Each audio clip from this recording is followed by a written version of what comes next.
এই টেলিকমিউনিকেশন সেক্টরে অন্যতম বৃহৎ দুর্নীতির একটা সেক্টর ছিল বিগত সরকারের, এবং এই সেক্টরের মাধ্যমে একটা কোয়ার্সিভ একটা নেটওয়ার্ক স্ট্রাকচার দাঁড় করানো হয়েছে, যেখানে সরকার চাইলেই ইন্টারনেট বন্ধ করে দিতে পারত, সেখানে যোগাযোগের যে ব্যবস্থা সমস্ত কিছু তারা নিয়ন্ত্রণ করতে পারতো, রাষ্ট্র নিয়ন্ত্রণ করতে পারতো। তো সেখানে একটা যে বেসিক আমার হিউম্যান রাইটসকে রক্ষা করার যে বিষয়টি, সেটিকে লঙ্ঘন করা হয়েছে। তো সেই বিষয়গুলো নিয়ে আমরা অত্যন্ত চিন্তিত, এবং আমরা চাই যে বর্তমান সরকার আসার পরে আমরা যে একটা বৈপ্লবিক পরিবর্তন সবাই আশা করছি যে সকল সেক্টরে হবে, সেই ক্ষেত্রে আমরা এই সেক্টরে তেমন কোনো রিফর্ম দেখতে পাই না। তা আমাদের মাঝে যেহেতু এই মিনিস্ট্রি দায়িত্বপ্রাপ্ত মাননীয় প্রধান উপদেষ্টা বিশেষ সহকারী রয়েছেন, আমি ওনার মাধ্যমে অনুরোধ জানাবো যে আপনারা পদক্ষেপ নিন। আর আরেকটি বিষয় হলো যে আমরা লক্ষ্য করছি যে এই পদক্ষেপগুলো নিতে গিয়ে আপনারা ব্যুরোক্রেসি থেকে চরম চ্যালেঞ্জ ফেস করবেন। আমরা জানি যে ব্যুরোক্রেসি থেকে আপনারা কোনো সহযোগিতাই পাবেন না, আপনাকে ধরে নিতে হবে যে আপনার পাশের রুমে আপনার ব্যক্তিগত সহকারী, সেও হয়তো বা আপনাকে অসহযোগিতা করার জন্য বসে আছে, তারা কালক্ষেপণ করছে।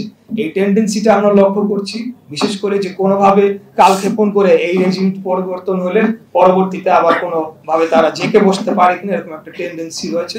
তা আমি আপনাদের আশ্বাস দিতে চাই যে বর্তমান সরকারের সাথে আমরা সর্বাত্মকভাবে রয়েছি, এবং আমাদের যে ফায়ার স্টার ভাইকে বলবো আপনি উদ্যোগ নিন, আপনি পলিসি গ্রহণ করুন, আমরা আপনার সাথে আছি এবং আমরা আপনার সাথে অ্যাক্টিভলি পার্টিসিপেট করব এই সেক্টরে, যাতে করে আগামীতে কোনোভাবে আমাদের বেসিক হিউম্যান রাইটস কে যাতে হাত দেওয়া না হয়।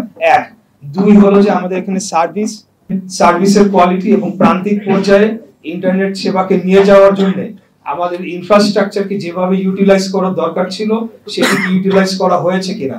ইনফো সরকার 1, 2, 3, আমি টেকনিক্যাল মানুষ না, আমি একদম লিহম্যান মানুষ, কিন্তু আমি রাজনীতি বুঝি, আমি জনগণের চাহিদাটা কি সেটা বুঝি, আমি কোথায় এফেক্টেড হচ্ছি সেটা আমি বুঝি, এবং আমি একজন রাজনীতিবিদ। রাষ্ট্র পরিচালনার জন্য আমি মনে করি যে আমাদের কোন জায়গাগুলো খুব অত্যন্ত জরুরি গুরুত্বপূর্ণ সেই জায়গা আমি এমফাসাইজ করতে চাই। একটা টেলিকমিউনিকেশন সেক্টর, পাওয়ার সেক্টর, এবং এই সেক্টরগুলো কিন্তু আমাদের অত্যন্ত গুরুত্বপূর্ণ সেক্টর। এখানে একটা রাষ্ট্র পরিচালনা করতে গেলে এই সেক্টরগুলোকে রিফর্ম করা খুব জরুরি হয়ে পড়বে বলে আমি মনে করি।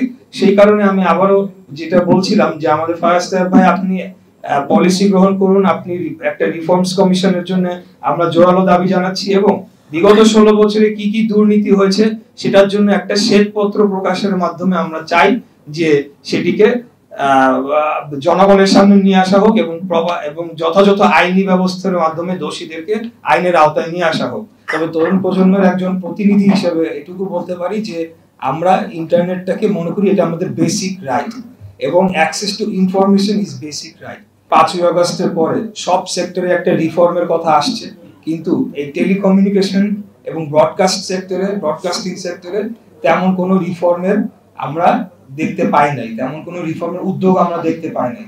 রিফর্ম